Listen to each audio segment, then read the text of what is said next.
Welcome, Masters of Development Studies students. I'm incredibly excited to be your guide as we kick off this explainer for a truly foundational part of your program, the Gender, Culture, and Development module. Whether you're coming to us from a background in policy, grassroots organizing, or economics, this explainer is designed to get you completely aligned with the goals, the academic frameworks, and the practical expectations of the module. We're going to take the syllabus and bring it to life, so you know exactly what to expect and, more importantly, why it matters. Over 50%. It's a pretty staggering statistic, right? Women account for more than half of the poor and marginalized populations globally. This isn't just a number on a page, it's the fundamental baseline that establishes the incredibly high stakes of this course. It tells us that sustained human and economic development is literally impossible without improving the social and economic situation of women. I mean, if you ignore over half of the marginalized population, your development efforts are just going to fail, period. So this module is designed to help you successfully contribute to global development by fully grasping this reality. So here's our roadmap for this explainer. 1. Why gender and development. 2. Core concepts and module aims. 3. Culture, resource, or barrier. And 4. Assessments and your success. Let's dive right into Section 1, Why Gender and Development. To truly understand our current development landscape and the macro-level global challenges that make this 15-credit module an absolute necessity for future leaders like yourselves, we have to look back. The Beijing Declaration and Platform for Action was adopted unanimously at the Fourth World Conference on Women. Just think about that for a second.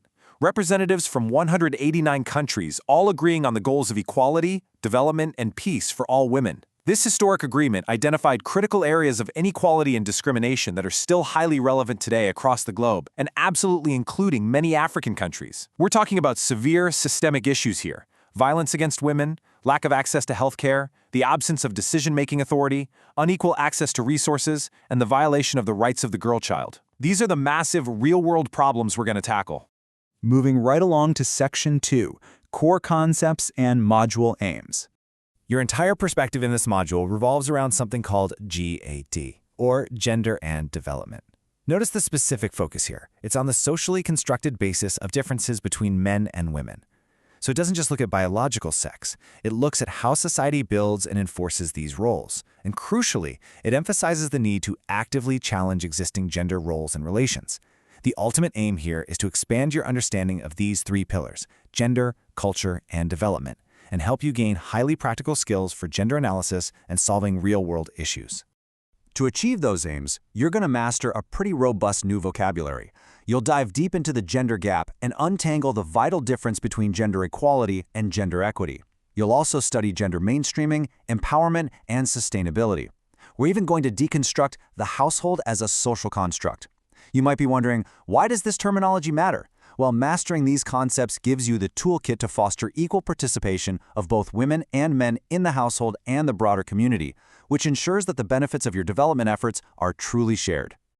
A brilliant illustration of this toolkit in action is the crucial difference between basic and strategic gender needs. Grasping the difference between immediate, practical daily necessities, the basic needs, versus the longer-term transformations required to achieve genuine equality, the strategic needs, represents a massive conceptual shift in development discourse. You'll be analyzing how moving from one to the other actually changes the way we design our development programs entirely. Which brings us to Section 3, Culture, Resource, or Barrier. This brings us to a really fascinating central debate.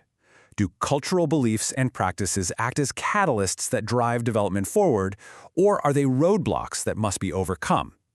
Development involves profound processes of social and cultural change, and that's the absolute core of this module.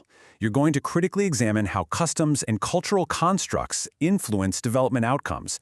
It's almost never black and white, and you're going to learn exactly how to navigate that gray area to implement sustainable change. But don't worry, we aren't just going to be floating in the clouds of broad global theories. You'll ground your learning by discussing the local context, specifically the Rwandan national gender policy and the actual status of women in Rwanda. This takes all those high-level theories of empowerment and gender mainstreaming and tests them against real-world policy and societal shifts in a specific national context. It brings everything you've learned into sharp, actionable focus. Finally, let's look at Section 4, Assessments and Your Success. So how is your final mark actually built? Notice exactly where the weight lies here. 60% of your grade comes from assignments, while 40% comes from your final examination. This is actually great news. It means the vast majority of your success is determined by your continuous coursework, your practical application of the material, and your daily engagement, rather than just stressing over a single high-pressure exam at the very end of the term. So how do you lock in that 60%? Through highly participatory, continuous engagement. Your daily expectations are going to include practical group classwork, daily individual presentations, and the regular handing in of practical assignments. You'll be actively participating in activities regarding community development, analyzing gender roles, and dissecting power relationships and their influence on development. Honestly, your success is going to be driven by how well you can articulate and present these complex dynamics with your peers every single day. Which brings us to our final thought for today. How will you leverage your understanding of culture to foster equal participation in your own community? That's the ultimate goal of the Gender, Culture, and Development module. You aren't just memorizing terms to pass an exam. You're gaining the tangible skills to analyze social relations, challenge inequalities, and foster real, sustainable development where you live and work. I really hope this explainer has you inspired, focused, and totally eager to dive into day one. Get ready for a truly transformative learning experience.